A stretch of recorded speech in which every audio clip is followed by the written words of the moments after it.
Oi gente, eu sou Pri Ferraz, esse é o Diário da Bruxa e hoje a nossa aula review será do Disney Villains Tarot, que é o tarô dos vilões da Disney. Lembrando que nesse mês aqui do Halloween nós estamos com essa série de aulas reviews especiais desse tema Halloween, então eu achei que seria uma ótima oportunidade para trazer o Disney Villains Tarot. Todas as cartas desse deck aqui são representadas por um vilão da Disney, gente. Eu achei essa ideia muito divertida, eu não poderia deixar de trazer para vocês. É claro que como são vilões, a gente vê que algumas cartas trazem aqui muito mais o seu sentido mais negativo. Então eu não considero esse um tarô ideal para você fazer leituras profissionais.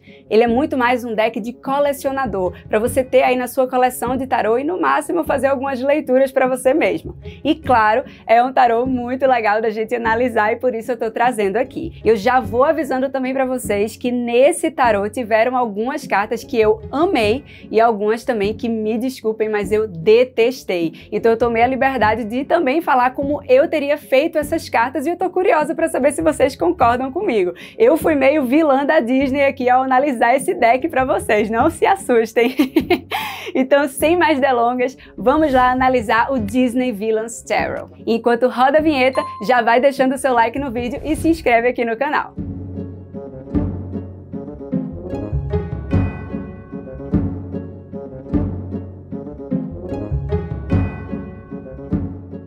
Bom, gente, vamos começar aqui analisando alguns aspectos práticos do Disney Villains Tarot, que é o tarô dos vilões da Disney. Olha só, essa caixinha é muito linda, qualidade incrível, incrível mesmo, né? Olha só, muito bonita. Ela realmente, assim, você fica encantado. Quando você recebe esse deck, você vê assim, poxa, que lindo, né? Muito, muito, muito bonito mesmo. Vamos abrir aqui para vocês verem por dentro.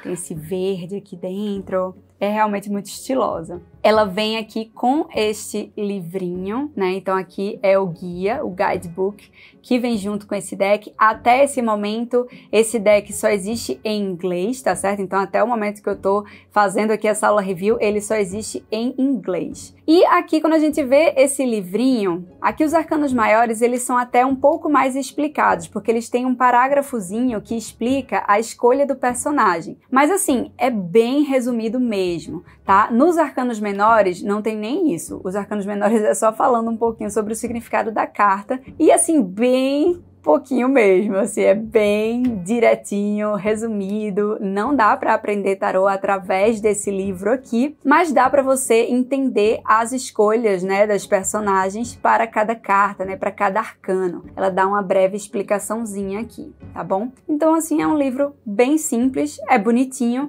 mas em termos de conteúdo é um livro muito simples. Quando a gente olha aqui para este deck, gente, olha só isso aqui. É muito lindo, acho linda essa parte da caixa. Esse verso é magnífico. Deixa eu tirar aqui para mostrar para vocês com mais detalhe. Olha só, eu acho esse verso aqui lindo, lindo, lindo. E é um deck de muita qualidade. É um deck belíssimo, ele realmente assim enche os olhos, é muito bem feito, muito bonito, mas vamos lá analisar agora as cartas. Eu já vou falando para vocês que tiveram algumas que eu amei e algumas que eu detestei. Então nesse review aqui vocês vão ver várias cartas também que eu não gostei, tá bom?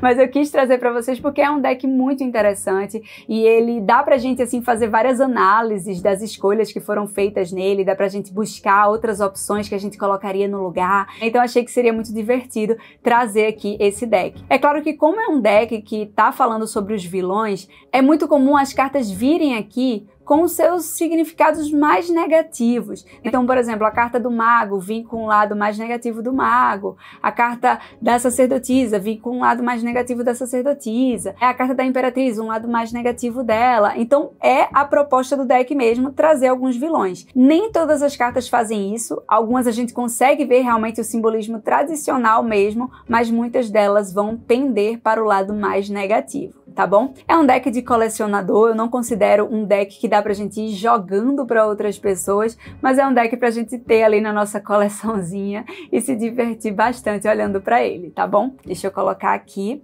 pra gente analisar essas cartas aqui do tarô dos vilões da Disney. Vamos lá, gente, vamos começar aqui com a carta do louco, que eu adoro que eles colocaram o Kronk como o louco, né? O Kronk, que é do filme da Nova Onda do Imperador. Ele é aquele vilão bobão, né? Então ele é aquele vilão que se distrai com várias coisas, se distrai com facilidade. Ele é muito empolgado também, então ele fica assim super empolgado com vários planos da Yzma. Então assim, é realmente um personagem muito divertido. É aquele vilão que a gente nem enxerga tanto como vilão, porque a gente acaba adorando ele. Eu adoro o Kronk, eu acho ele muito engraçado. Então assim, eu gostei muito dele ter vindo como louco, porque o louco traz esse espírito realmente mais bobo, mais brincalhão, até um pouco atrapalhado às vezes também, se a gente for para esse lado do bobo. Então ficou bem legal aqui esse Kronk como a carta do louco, e a gente vê que eles colocaram aqui num abismo, então trazendo essa referência à carta tradicional também.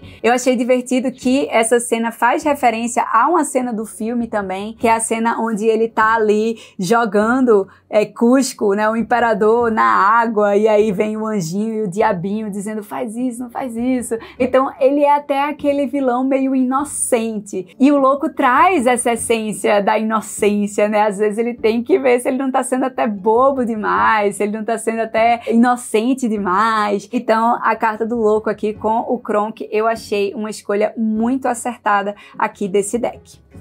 Quando a gente vai para a carta do mago, a gente tem aqui o Dr. Facilier, também chamado de o Homem Sombra. Esse vilão aqui é do filme da Princesa e o Sapo, tá certo, gente? E ele é um feiticeiro voodoo, ele é até cartomante também, como vocês veem aqui. E ele vai usando ao longo do filme vários instrumentos. Olha só, ele tem aqui esse amuleto, ele tem os bonequinhos, ele vai usando vários instrumentos para lançar os seus feitiços, para conseguir o que ele deseja. Então aqui a gente já tem essa referência ao fato de que o mago, ele usa os seus instrumentos para fazer acontecer aquilo que ele deseja. Mas claro, a gente também tem o alerta para que isso não seja apenas em benefício próprio, né? Porque o mago, ele pode ir para um lado um pouco manipulador, ele pode ir para um lado meio egoísta. E aí a gente precisa ter cuidado com essa sombra. A sombra do Dr. Facilier, ela inclusive tem uma vida própria, né? Então ela vai agindo por conta própria. Então ter cuidado com esse lado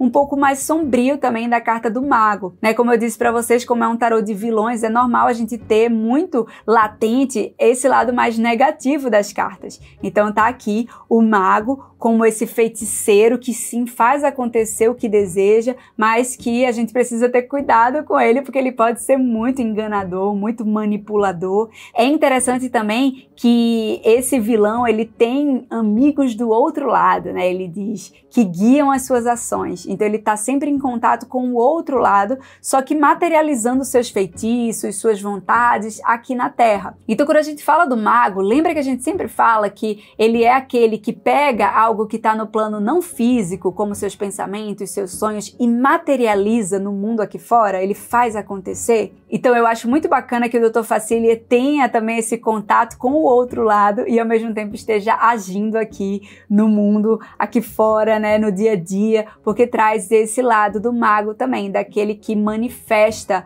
as coisas que quer, aquele que materializa. Então achei uma boa escolha também esse vilão para a carta do mago. Quando a gente vai aqui para a carta da sacerdotisa, gente, eu sou muito suspeita para falar, porque eu amo a Bela Adormecida.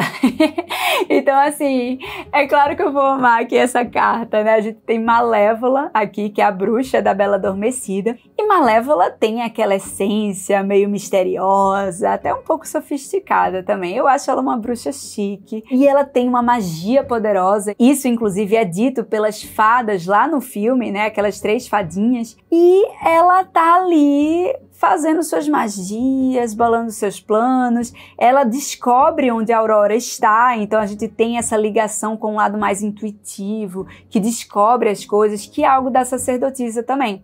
A sacerdotisa é a bruxona do tarô, então ela traz o arquétipo da mulher intuitiva, da mulher que escuta a sua voz interior, que segue a sua intuição. Então ela é bem bruxona e eu achei legal ela ser representada por uma grande bruxona também, que é Malévola, tá? Então achei muito legal. E aí tem um aspecto bem interessante também que a gente consegue analisar com essa carta, que é o seguinte: eu gosto muito da Bela Adormecida, eu acho que na Bela Adormecida há vários pontos que a gente consegue analisar, linkar com paganismo, com mitologia, com bruxaria. Talvez eu até traga aqui um vídeo falando sobre a Bela Adormecida, falando sobre toda a bruxaria que a gente consegue ver na Bela Adormecida. Mas, enquanto não vem, eu quero falar sobre um aspecto desses pontos aqui. Quando a gente vê no filme, quem é que faz oposição à Malévola? A gente tem de um lado Malévola e a gente tem do outro lado as três fadas. As três fadas que estão cuidando da princesa, né? Estão cuidando de Aurora, estão protegendo a Aurora para que Malévola não a pegue. E aí, quando a gente vê os nomes daquelas três fadas, a gente tem primavera, flora e fauna. Então a gente faz essa ligação com as duas estações da primavera e do verão. A primavera, com o nome de primavera, flora e fauna, a gente lembra que a flora e a fauna estão no seu auge também quando chega o verão. E aí, quando a gente fala sobre o arquétipo da sacerdotisa, a gente tem uma ligação com o arquétipo de Perséfone. E quando a gente vai na mitologia grega,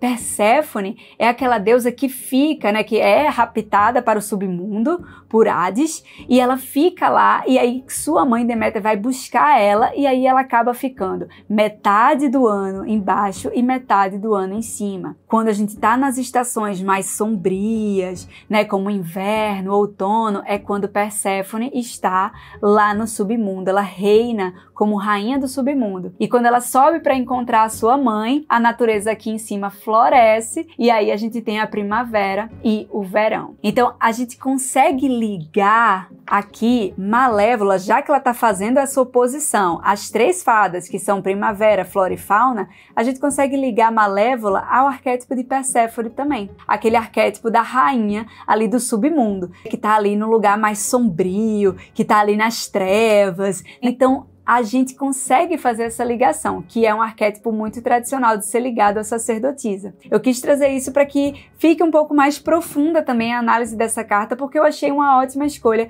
de personagem para sacerdotisa. Então tá aqui a sacerdotisa, meio Perséfone, meio Malévola, aqui, e eu gostei bastante dessa carta aqui. Aqui na Imperatriz, a gente tem a Mamãe Gothel, que é do filme de Enrolados. E eu confesso pra vocês que eu achei que a Imperatriz aqui nesse deck seria a Rainha Má da Branca de Neve, que queria ser a mais bela de todas, então eu achei que eles iam pegar meio que esse lado da vaidade, mas eles colocaram algo ainda mais profundo. Eu gostei de terem colocado Mamãe Gothel. Por quê? Porque a Mamãe Gothel é uma bruxa que se faz de mãe da Rapunzel, então ela é basicamente a mãe de Rapunzel, e ela é uma mãe bem tóxica, né? Ela é aquela mãe, assim, que vai ali dizendo que tá protegendo, que deixa a filha ali trancada, que não quer que ela saia de forma alguma. Ao mesmo tempo, tem a questão da flor, né? Que ela quer ter a beleza da juventude por centenas e mais centenas de anos. Então a gente tem esse lado materno de uma super proteção, de um super acolhimento, que na verdade não é tão acolhimento assim, que é bem tóxico, inclusive, só que faz referência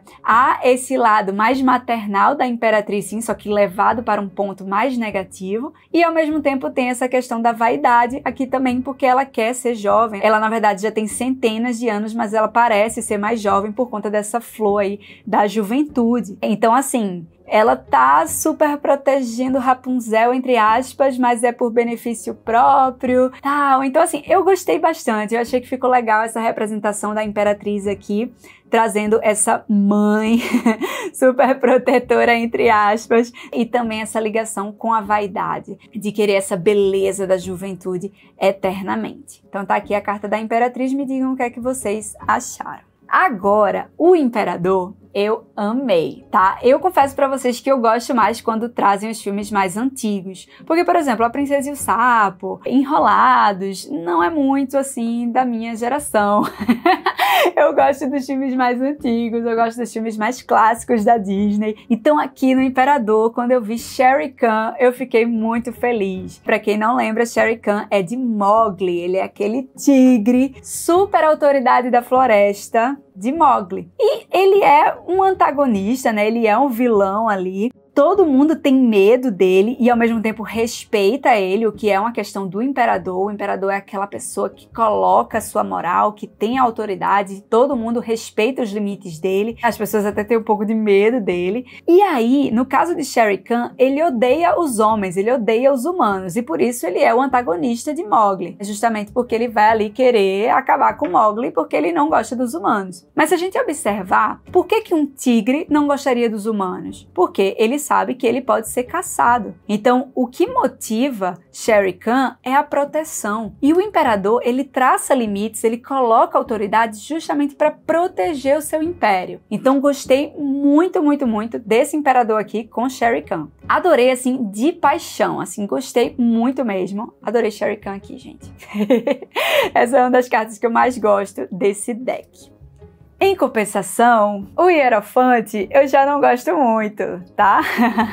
O Hierofante traz aqui a Dawn Bellwether do filme Zootopia. E o que é essa personagem, né? É uma ovelhinha que parece inofensiva. E no fim das contas ela é a vilã, né? Ela tá aí sendo a vilã por trás dos panos, mas ela é muito manipuladora. Ela quer o poder, ela quer ditar as regras, mas ela parece super inofensiva. E ela engana muito através da palavra. Então é importante a gente lembrar que o Hierofante é aquele que tem o poder da palavra, ele sabe falar muito bem. Ele começa a ditar as regras, ele começa a ter poder através dos saberes que ele passa. Então essa ovelhinha aqui, ela parece ser inofensiva. E aí a gente consegue ver aquela brincadeira do lobo em pele de cordeiro. Então ela é realmente o lobo em pele de cordeiro, já que ela é uma ovelha. Então assim, gente, é uma boa carta, tá? Embora pudesse ser uma carta da lua facilmente, essa daqui é uma boa carta. Mas assim, poxa, gente, o Hierofante, em termos de vilões da Disney, era pra ser o juiz Claude Frollo, gente, do Corcunda de Notre Dame. Eu achei que foi uma oportunidade muito perdida não colocar esse personagem, sabe? Tinha que ser o juiz Claude Frollo. Frollo é um homem super religioso, que se considera justo e bom, que procura ali pecado em todo mundo, que usa da sua fé para se colocar como superior aos outros. Ele persegue pessoas de uma fé diferente dele, né? Porque ele persegue ali os ciganos, lembra ali que ele tá sempre perseguindo, mas ao mesmo tempo ele tem aqueles desejos escondidos também. Então ele é a personificação do lado mais negativo do Hierofante. Eu juro que eu fiquei assim, passada, porque se tinha uma carta que eu já tinha certeza de quem seria, era essa, do Hierofante, que seria o juiz Claude Frollo. Pra mim era óbvio que ia ser ele, sabe? Então quando eu vi que não era, eu disse, nossa, que oportunidade perdida, porque seria um vilão muito melhor de estar aqui do que essa ovelhinha aqui. Me digam aí o que é que vocês acham, mas gente, sério, eu fiquei muito decepcionada quando não foi Frollo, sério, eu fiquei bem decepcionada mesmo. Do inferno, dal fogo argemi. Aqui na carta dos enamorados, a gente vê uma situação, na verdade, que a gente tem a Pequena Sereia. E a gente vê aqui Úrsula, que é a bruxa lá da Pequena Sereia, só que aqui na carta dos enamorados, ela tá em forma de Vanessa. Vocês lembram, né, que ela fica ali em forma de Vanessa, ela fica tentando atrapalhar Ariel e Eric de ficarem juntos. E aí há um momento de escolha. Então Eric chega a decidir ficar com Vanessa por achar que ela era Ariel, por conta da voz. Lembra que Úrsula ficou com a voz de Ariel. Então ele meio que fica ali confuso por conta da voz. Mas no fim das contas, a união de Ariel e Eric acontece. Por quê? Porque não há como você mandar no coração. Ele percebe que realmente Ariel é Ariel e não outra pessoa. O coração acaba mostrando a verdade. Então essa carta ela vem aqui com o nome de amor verdadeiro, né? True Love. E vem fazendo essa referência às escolhas e ao fato de que a gente não manda no coração. tá bom? Eu achei legal, não achei excelente, mas achei legal. O que é que eu acharia excelente nessa carta aqui? Vou dar minha opinião, vou falar como é que eu faria essas cartas aqui todas. Eu acho que colocar Gaston da Bela e a Fera seria muito mais legal. Gente, porque Gaston, ele fica querendo insistir que Bela fique com ele. Ele fica dizendo, você é louca de não ficar comigo, né? Porque ele é aquele homem que é desejado por todo mundo. Então é como se fosse assim, o mais racional de Bela se fazer é ficar com Gaston. Mas ela não ama essa pessoa, né? Ela não ama Gaston. E ela acaba seguindo o seu coração. E ela fica com a fera, no fim das contas. Ela passa a amar a fera e ela jamais ama Gaston. Então, mesmo sendo uma fera, ela se apaixona. E mesmo Gaston sendo o homem mais lindo da cidade, ela não quer nada com ele. Então, aqui, com Gaston, a gente teria muito mais evidente essa questão de não mandar no coração e teria também a questão da escolha, porque a Bela escolheu ficar com a fera e não com Gaston. Então, eu acho que seria bem mais legal. Sou um tipo de homem impressionante, mas que machão é o Gaston! A carta do carro eu gosto bastante, tá certo, gente? Na carta do carro a gente tem aqui Cruella, dos 101 Dálmatas, e aquela cena louquíssima dela, não sei se vocês lembram, mas ela tá louquíssima dirigindo atrás dos dálmatas na neve, e aí ela bota o carro assim pra cima, ela não desiste por conta de nada, ela tá super determinada, ela quer conseguir o que ela quer de todo jeito, ela quer os dálmatas, então ela vai atrás. Então assim, eu achei bem legal, é realmente aquela coisa do carro, de não desistir do seu objetivo, de não soltar o osso, né, já que a gente tá falando de 101 Dálmatas, que piada horrível, mas assim, de não largar o osso, de não querer desistir do que você quer e ir em frente com muita motivação. Então a gente tem aqui Cruella, louquíssima, indo pela neve, correndo atrás, e uma coisa que eu achei muito interessante também, que eu acho que eles poderiam ter usado aqui nessa carta, é que Cruella tem 2 ajudantes, né, que também vão pegando outro carro e vão atrás dos dálmatas, e lembra que a carta do carro tradicionalmente tem aqueles 2 cavalos puxando, né, a carruagem. Então aqui ela também tem os seus 2 cavalos, que são aqueles 2 ajudantes dela. Então, assim, poderia ser usado também de alguma forma aqui nessa carta, mas achei a carta ótima, tá? Achei uma carta bem legal desse deck aqui. Quando a gente chega na carta da força, eu confesso pra vocês que eu fiquei muito nostálgica, porque esses personagens aqui são de Bernardo e Bianca. E, gente, eu amo Bernardo e Bianca.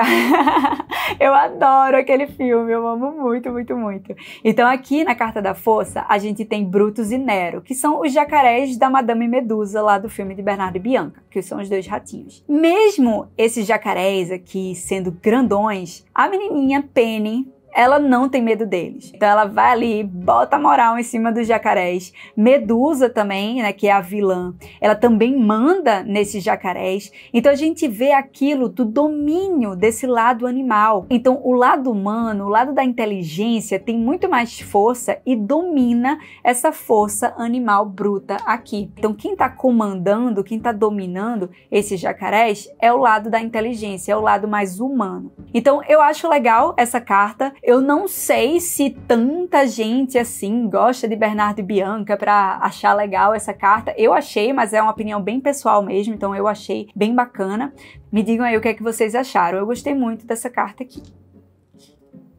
Aí a gente chega aqui nessa carta do Eremita. E aí a gente tem o Goob, né? Michael Goob Yagubian, que é do filme da Família do Futuro. Esse personagem aqui, ele sofre uma desilusão lá no passado, né? Enquanto ele ainda é criança, então ele tinha um grande sonho e esse sonho foi por água abaixo, ele acabou se prejudicando bastante. E aí por isso ele passa um longo tempo isolado do mundo até que ele volta depois para prestar suas contas. Então, por conta desse isolamento dele, ele foi colocado como eremita. Faz sentido, porque o eremita é aquele que se isola, mas eu não colocaria aqui como eremita, não. Sabe quem é que eu colocaria como eremita? É porque também esse filme, assim, eu não me conecto muito com esse filme. Não sei se vocês gostam desse filme. Enfim, eu nem assisti esse filme todo, na verdade. Mas, na minha opinião, aqui poderia ser a madrasta da Cinderela. Não só porque ela tem aquele jeito mais introspectivo, né? Mas por conta daquela primeira cena dela lá, não sei se vocês lembram, mas tem uma cena que ela tá no escuro, dentro da cama, né, no quarto, e aí Cinderela chega lá, abre a porta e ela tá lá lá com o gato Lúcifer em cima do colo dela, assim, bem isolada ali. Eu acho que poderia ser uma ótima imagem para essa carta aqui do eremita. E também tem outras cenas que cabem aqui no eremita. Então, a madrasta trancando a Cinderela no quarto lá em cima para que a Cinderela não prove o sapatinho. Ela também deixa a Cinderela sozinha com o vestido ali todo destruído por suas filhas e vai pro baile ali com suas filhas, deixa a Cinderela lá sozinha. Então, a gente vê que ela também quer isolar a Cinderela. Eu acho que há diferentes formas de colocar aqui a madrasta. Seja uma situação, ela prendendo a Cinderela, isolando a Cinderela, então ela fazendo a Cinderela de eremita, ou naquela cena ali do quarto em que ela tá mais recolhida ali, só observando também. Então eu acho que poderia ser uma ótima cena aqui do eremita. Lembrando também que a madrasta, ela é viúva também, então dá pra fazer essa ligação da pessoa que tá ali sozinha. Ela tem as filhas dela, mas a gente consegue colocar aqui também no eremita. Eu acho que teriam formas de encaixar a madrasta aqui da Cinderela. Eu acho que seria mais legal do que o Gubi, mas me digam aí o que é que vocês acham.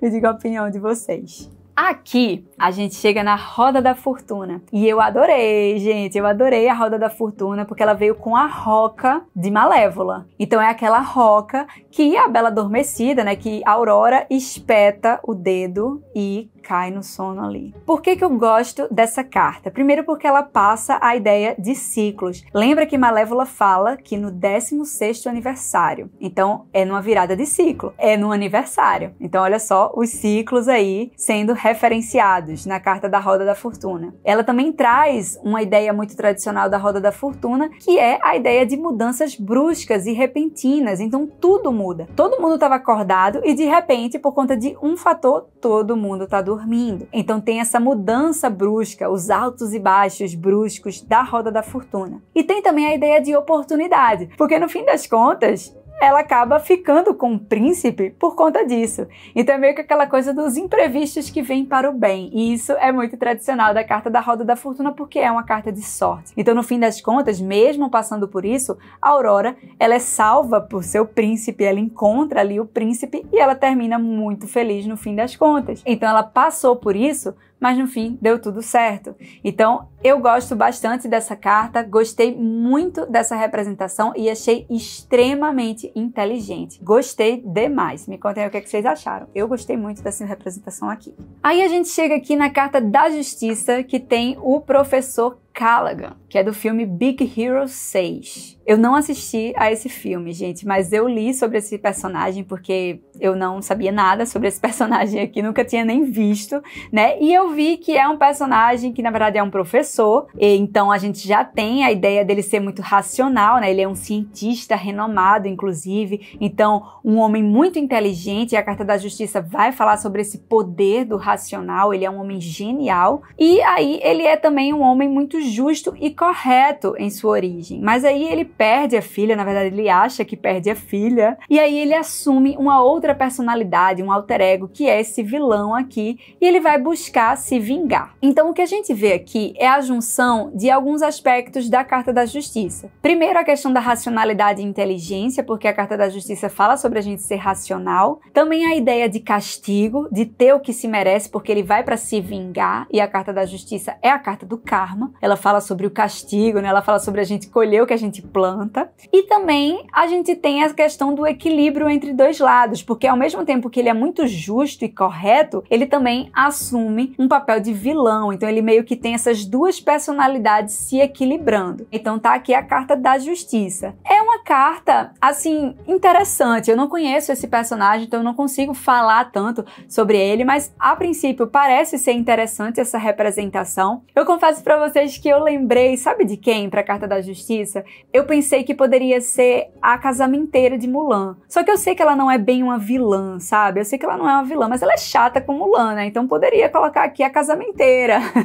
Ela é bem chata, ela tá ali julgando, anotando todos os pontos, analisando ali Mulan, fazendo os seus julgamentos, e ela fala que Mulan deve ser equilibrada. Ela faz mesmo assim. Então eu acho que poderia ser uma boa personagem aqui para esta carta. Embora eu saiba que ela não é assim uma grande vilã, mas seria uma representação interessante também, tá bom? Mas tá aqui a carta da justiça, que pra mim é neutra, porque eu não conheço muito esse personagem. A carta do enforcado, eu amei. Eu amei muito, gente. A gente vê aqui, ó, K, que é aquela cobra hipnotizadora de Mowgli, né? Então, ela prende pessoas. Ela prende ali as pessoas nessa árvore, ela tá aqui pendurada e ela faz vários movimentos de cabeça pra baixo mesmo. Então, eu achei muito, muito, muito legal ela tá aqui como a carta do enforcado. Porque ela passa aquela sensação de sufoco, né? Ela tá ali enrolando a pessoa tá estagnada, presa, desconfortável, que é a sensação da carta do enforcado. Então eu adorei essa carta, mas eu também pensei que existem outras boas opções, tá? Só para acrescentar aqui, eu não mudaria essa porque essa daqui tá incrível, mas outra boa opção seria o preço que Úrsula cobra da pequena sereia para torná-la humana. Então Ariel tem que sacrificar a sua voz para se tornar humana. Então a carta do enforcado é também uma carta dos sacrifícios que a gente tem que fazer em prol daquilo que é o nosso maior objetivo. Então faz muito sentido ser Ariel dando aí a sua voz, né? Úrsula pegando a voz de Ariel. Seria uma ótima opção também. E outra boa opção seria o dono lá do circo de Dumbo. Vocês lembram de Dumbo, do elefantinho? Então vocês lembram que ele prende a senhora Jumbo numa cena super triste, inclusive. Eu choro litros. Então ele prende ali a mãe do Dumbo, né? Ela fica ali presa sem poder estar onde ela quer, que é ao lado do seu filho. Então ela tá ali realmente estagnada. Eu acho que Dumbo seria um ótimo filme para colocar no enforcado, porque ele se sente ali preso. Tem até uma cena também que ele tá com as orelhinhas amarradas, né? Mas no caso, como é um tarô dos vilões da Disney, poderia ser o dono do circo amarrando a senhora Jumbo. Ficaria uma carta, inclusive, muito simbólica aqui, ela sendo amarrada ali. É uma cena bem triste, inclusive, mas que ficaria poderosa nessa carta aqui. Então, temos várias opções para o enforcado. Mas essa daqui ficou ótima, tá, gente? Eu gostei muito dessa carta aqui, sim. Aqui na Carta da Morte, eu já desconfiava que seria Hades, né? O deus do submundo, lá no filme de Hércules. Eu já desconfiava que seria ele na Carta da Morte. É um vilão que eu gosto muito. Ele é aquele que faz a transição das pessoas de uma vida para outra, né? Lembra que ele tá ali como o guardião do submundo, o reino dos mortos, ele tá ali guardando. Então ele faz a transição da pessoa de uma vida para outra. E a Carta da Morte é essa carta de mudança, essa carta de cortes do passado para algo novo. Então achei muito legal ter aqui Hades. Um ponto interessante é que no filme ele rouba Hércules ainda bebê. E isso também fala sobre as mudanças. Se a gente olha para vários tarôs, é normal a gente ver diante da figura da morte, diante daquela caveira ou de qualquer coisa que represente ali a morte, a gente vê muitas vezes uma criança como símbolo das mudanças que são inevitáveis, porque não importa se a gente quer viver criança pro resto da nossa vida, a gente vai ter que crescer. Então as mudanças, elas são inevitáveis. Então achei bacana também esse ponto de que ele roubou Hércules ainda bebê, então ele faz essa transição de Hércules também, ele tira a infância de Hércules e Hércules acaba crescendo ali como meio mortal. Então assim, achei bem interessante a escolha de Hades para esta carta. Me digam aí o que é que vocês acharam, é um personagem que eu gosto muito. Em compensação, eu detestei essa carta da temperança. Gente, desculpa falar assim de forma tão brusca, mas eu detestei essa carta da temperança. Aqui a gente vê as moreias de Úrsula, da Pequena Sereia, né? Da bruxa da Pequena Sereia, que é Úrsula. Quando eu olhei essa carta, eu fiquei meio sem entender por que essas moreias estão aqui como a temperança. E a razão que a autora deu é porque elas têm um movimento equilibrado, então elas vão se equilibrando, fazendo aquele movimento super equilibrado. São duas partes bem equilibradas. Eu não gostei dessa explicação, eu achei que não é o suficiente para justificar elas aqui na temperança. Se a gente forçar um pouco, a gente pode, assim, poxa, elas trazem um equilíbrio maior para a Úrsula, né? Porque a Úrsula gosta das moreias dela, se a gente forçar um pouco. Mas, assim, não gostei nada dessa carta aqui. Mas eu entendo também que é muito difícil representar algo tão sublime e tão angelical como o equilíbrio perfeito da temperança através de um vilão. Assim, eu não gosto, mas eu entendo que é difícil. O que eu teria colocado, né? Já que eu tô falando aqui que eu não gostei, sei, eu sempre gosto de, se eu tô reclamando, eu preciso dar uma opção. Eu teria colocado a Madame Kim, lá da Espada Era Lei. Não sei se vocês lembram desse filme, eu amo esse filme também, mas tem uma música que ela canta que ela vai falando dos vários lados que ela consegue ser. Então ela fala que é a incrível e terrível Madame Kim. Então ela é incrível e terrível ao mesmo tempo. Aí ela fala que ela pode ser grande, ela fica bem gigante, e ela pode também ser pequenininha, né? Ela faz pequenininha, também posso ser. É bem legal essa musiquinha, eu gosto que só. Mas assim, ela consegue ser grande e pequena, ela pode ser horrorosa e ela fica com a cara bem feia, e ela também pode ser bem linda e cantar. Então essa é uma música de equilíbrio entre opostos e poderia estar nessa carta. Então poderia ter aqui, por exemplo, a Madame Kim bem grande e bem pequenininha, ou a Madame Kim bem feia e bem bonita. Então assim, seria bem bacana. Eu acho que a Madame Kim aí, por conta dessa música, que é a música que apresenta ela no filme, eu acho que seria bem legal, seria uma boa representação. Eu acho que ficaria mais legal do que essas moreias aqui. Posso ser grande e posso crescer. Pequenininha também posso ser.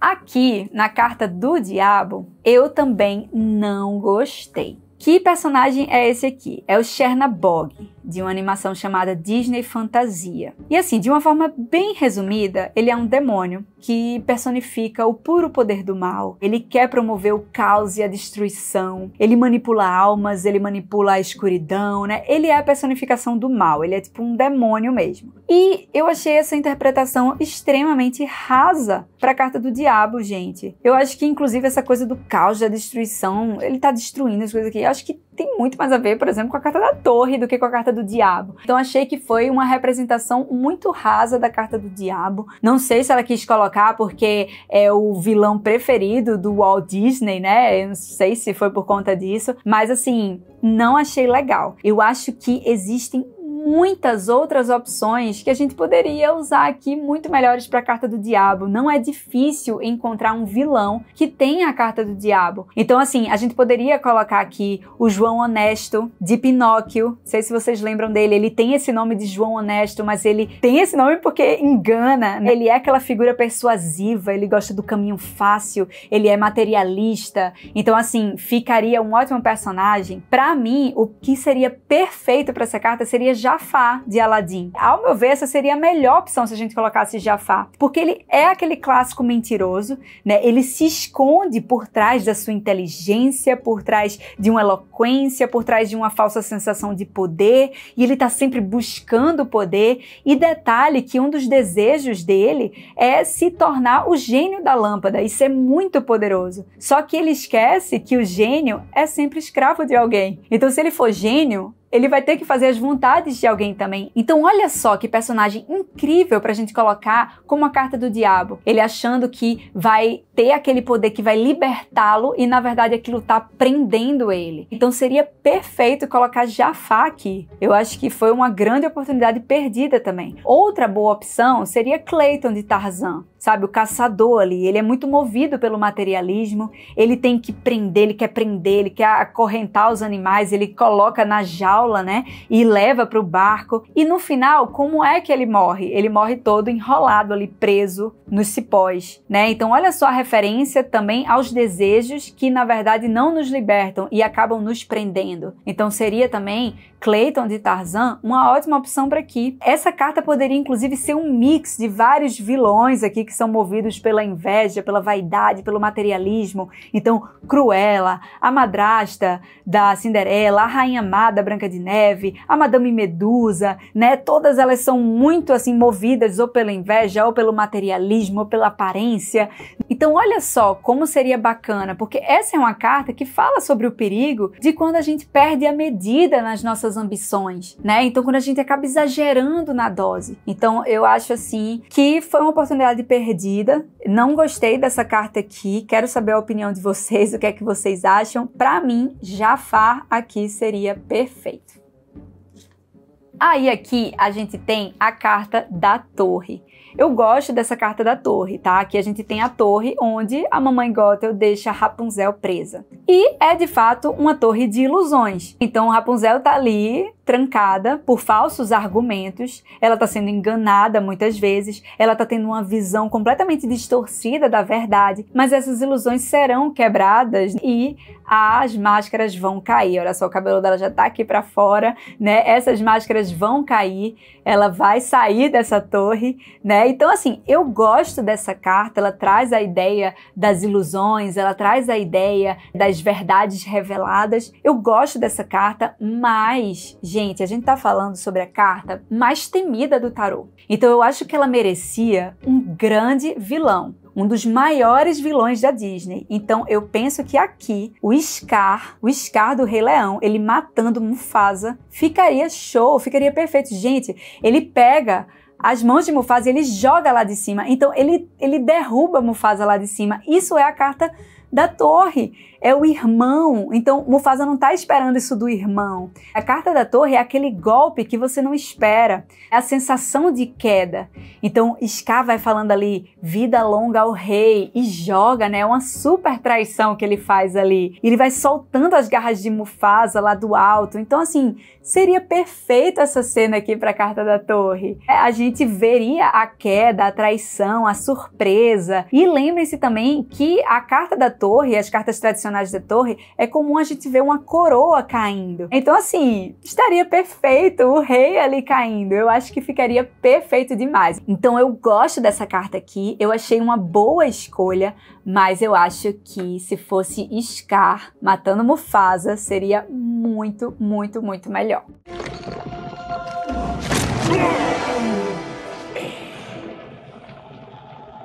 Vida longa ao rei.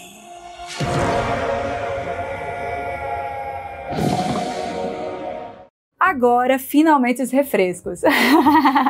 Chegamos na estrela. Gosto muito dessa carta aqui, gente. Gosto muito dessa representação aqui com o espelho mágico da Rainha Má. Porque o que esse espelho fala? Ele fala sobre o sonho da madrasta da Branca de Neve. Ele faz com que a madrasta trace um plano rumo a esse sonho. Ele mostra o que a rainha quer realizar. E isso é ela olhando para a estrela. É ela olhando para seus sonhos. Se ela chega assim e fala, poxa, eu quero ser a mais bonita, o que é que eu faço para alcançar isso? E o espelho vai lá falar para ela. Então, assim, é ela enxergando os seus sonhos, ela pegando o direcionamento dos seus sonhos. Claro que ela faz isso pro mal, mas o simbolismo da carta está aqui. O simbolismo da carta de buscar os seus sonhos está aqui.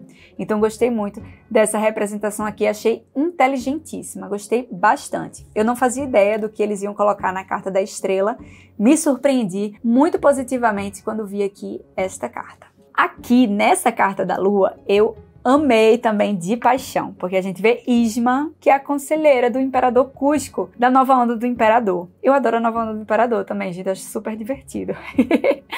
E aí, por que Isma tá aqui? Porque ela finge que é amiga dele. Ela finge que tá do lado dele, mas ela trai o Imperador pelas costas, né? Ela é falsa. Ela queria matá-lo, só que aí ela transforma o Imperador numa lhama, mas ela é falsa, ela tá querendo o mal dele e se fingindo de amiga, se fingindo de boazinha. Então aqui a gente tem a referência às ilusões da carta da lua, ao cuidado que a gente precisa ter, aquela coisa de cuidado para não estar confiando nas pessoas erradas. Então tá aqui a Isma como a vilã da carta da lua e eu achei perfeito, acho que não poderia ser melhor, assim, na minha opinião, não poderia ser melhor, essa personagem aqui ficou perfeita na carta da lua. Aqui a gente tem o Sol com o Tamatoa, ali de Moana. E o Tamatoa é um caranguejo gigante que brilha, né, que chama atenção. Ele canta uma musiquinha lá que fala, esqueça e brilhe, né, tire a casca e brilhe. Então, traz aquela ideia realmente do brilho, do se mostrar, né, traz toda a luz da carta do Sol. Achei legal, achei ok essa carta aqui. Outra boa opção seria o governador Ratcliffe, lá de Pocahontas. Senti falta de Pocahontas aqui nesse deck, hein? Então poderia ter o governador Ratcliffe aqui.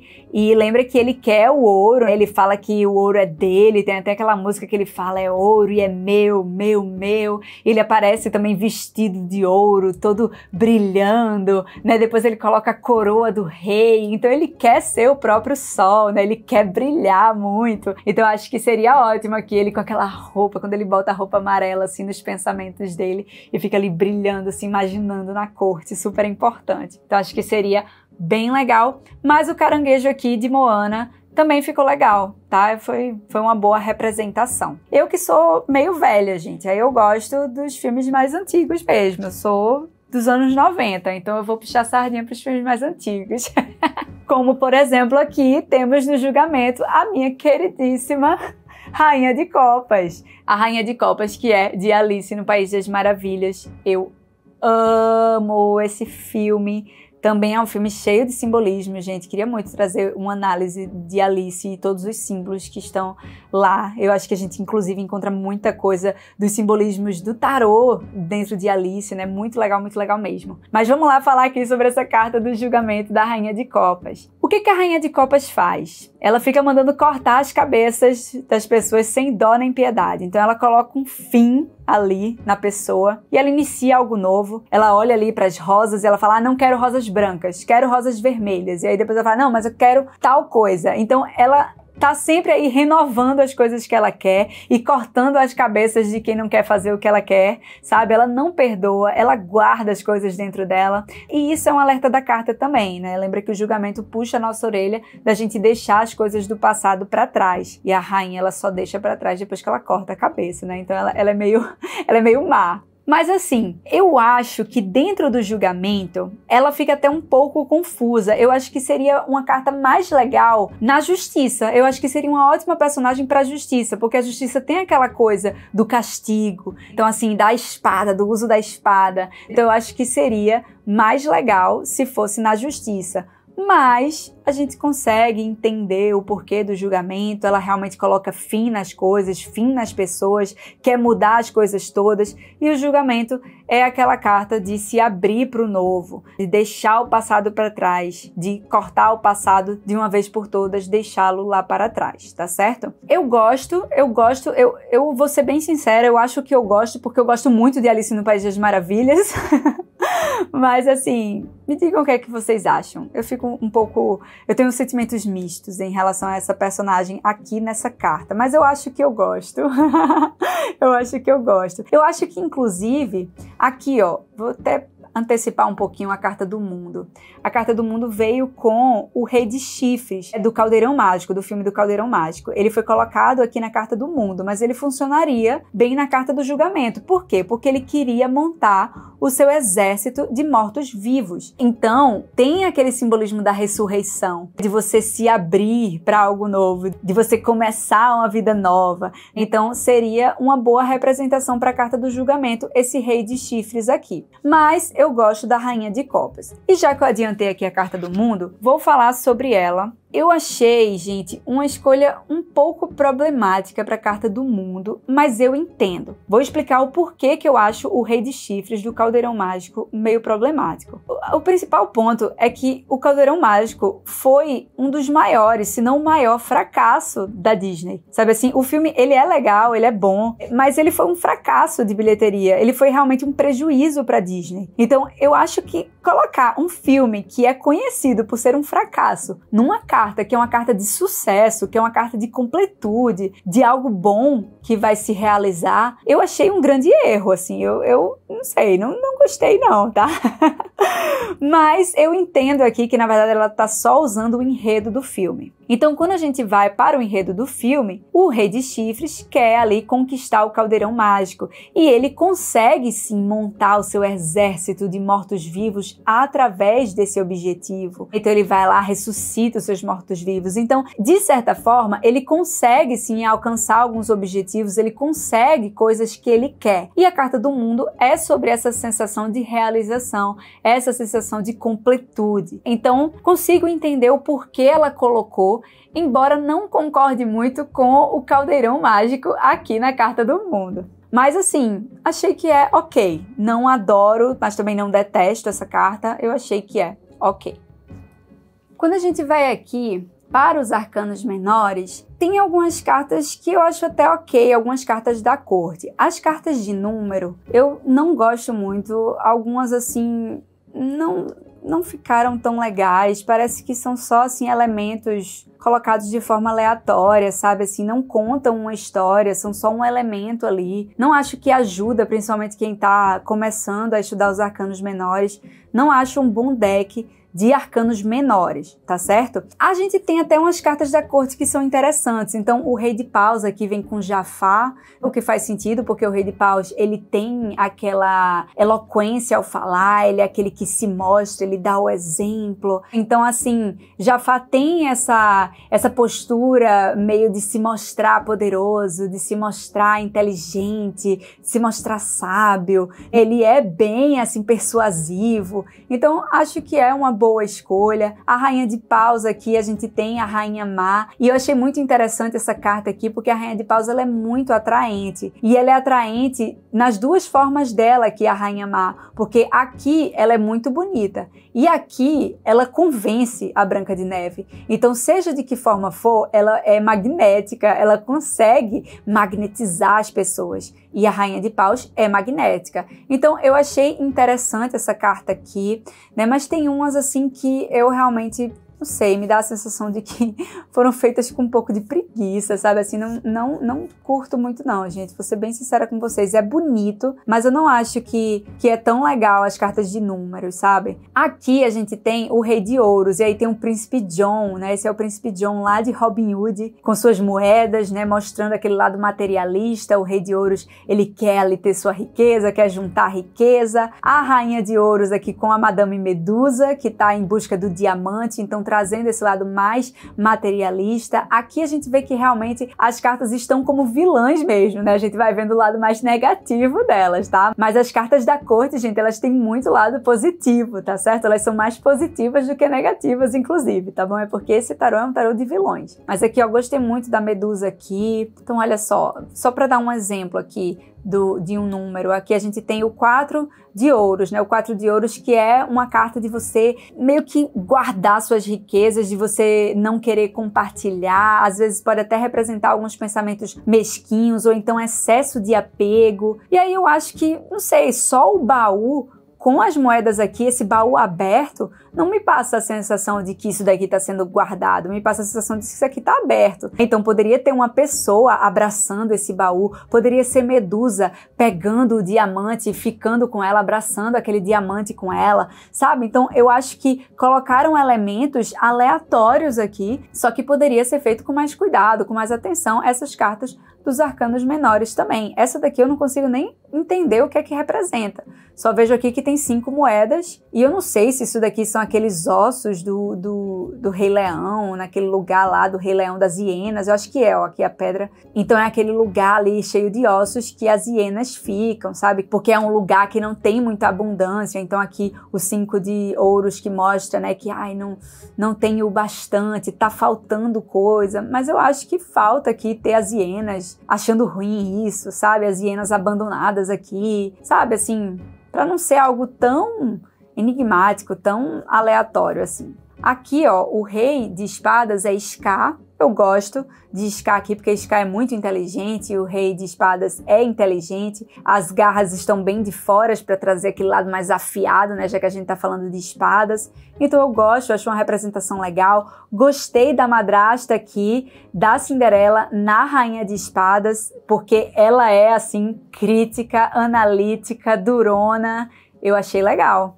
Eu achei bem legal aqui essa Rainha de Espadas aqui com a madrasta da Cinderela.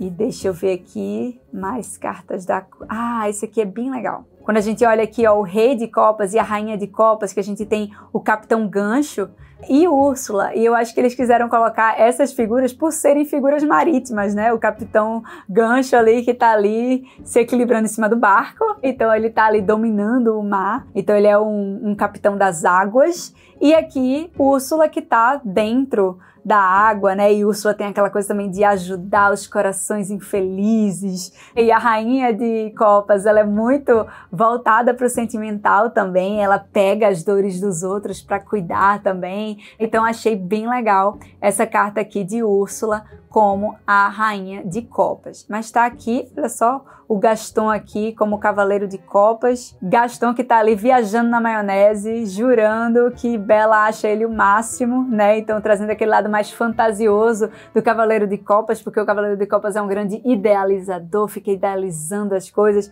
e às vezes sai um pouco da realidade. Então assim, bem legal, mas olha só, quando a gente chega no naipe de copas, são só as copas, sabe? Assim, é muito misturado, é muito aleatório essa escolha aqui de copas. Ele não se decide se vai usar só os ícones, se vai usar personagens aqui, sabe? Parece que, aqui eu quis usar um personagem, aqui eu quero usar só as copas, porque não sei que personagem eu vou colocar aqui, sabe? Aí eu acho que falta uma constância, assim, nos arcanos menores aqui desse deck, tá certo, gente? Mas não deixa de ser um deck super interessante, é claro.